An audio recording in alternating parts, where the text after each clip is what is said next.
नमस्कार जय हिंद दोस्तों, स्वागत है एक बार फिर से आपका अपने यूट्यूब चैनल स्टडी नीड्स पर। दोस्तों जैसा कि आप जानते हैं कि स्टडी नीड्स एकमात्र ऐसा प्लेटफॉर्म जहां पर आप तक सही अपडेट सही समय पर दी जाती है, इसलिए लगातार आप बने रहे हमारे साथ। पहली बार चैनल विजिट किए हैं, चैनल को सब्सक्राइब जरूर कर ले। वीडियो पसंद आए वीडियो को लाइक करना ना भूलें।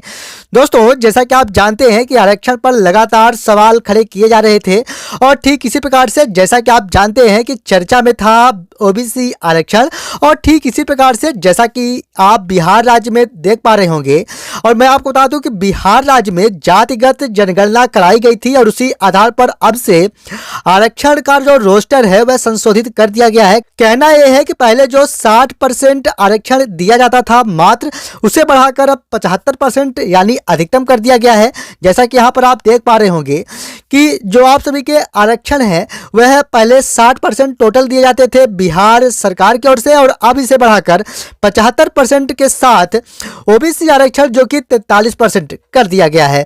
तो कहना यह है कि बिहार में 63% आबादी वाले पिछड़ों का कोटा अब से 13% बढ़ाकर 43% किया गया है, जैसा कि यहाँ पर आप स्पष्ट देख पा रहे होंगे। और मैं आपको बता दूं कि यहाँ पर पिछड़ा यानी अति पिछड़ा जो कि अब 43% किया गया है, जो कि पहले 30% दिया जाता था।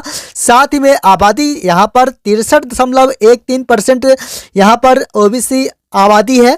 साथ ही में एससी के लिए 20% अब किया गया, जो कि पहले 16% किया गया था, और आबादी 19.65% है।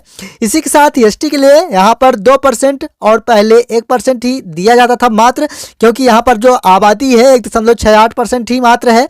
इसी प्रकार से ईडब्ल्यूएस के लिए जैसा कि आप जानते हैं कि 10% निर्धारित किया गया है। तो पहले 10% दिया जाता था, जिसे अब भी यथावत रखा गया है, यानी 10% पर ही रखा गया है।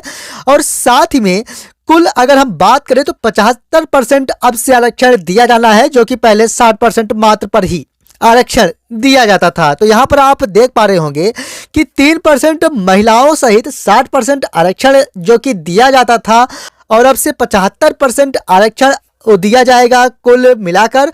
तो बिहार राज्य में ओबीसी के लिए यहाँ पर काफी बड़ी अपडेट्स कह सकते हैं कि आप सभी के लिए 30% आरक्षण से बढ़ाकर 43% यानी 13% की वृद्धि करते हुए अब से 43% का लाभ आप सभी को दिया जाएगा। जैसा कि आप जानते हैं कि जातिगत जनगणना के बाद यह महत्वपूर्ण संशोधन किया गया है, और इस पर आप स्पष्टता देख पा रहे होंगे कि सर्वसम्मत से बिल भी पास कर दिया गया है। तो दोस्तों कुछ इसी प्रकार की अपडेट्स देखने को मिल रही है, और अलग अलग राज्यों में अलग अलग आरक्षण की जो क्राइटेरिया है वह संशोधित की जा रही है।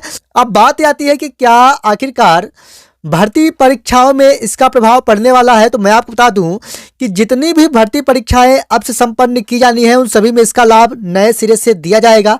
इसके पहले जो भी भर्ती प्रक्रिया संपन्न की जा चुकी है उस पर 30% का ही लाभ दिया जाएगा, लेकिन आगामी अब कोई भी भर्ती प्रक्रिया संपन्न की जाती है उस पर अब 43% का लाभ दिया जाएगा।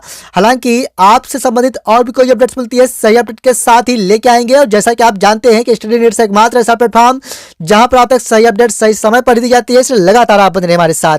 मिलेंगे आप संबंधित एक और नई वीडियो के साथ, तब तक के लिए धन्यवाद।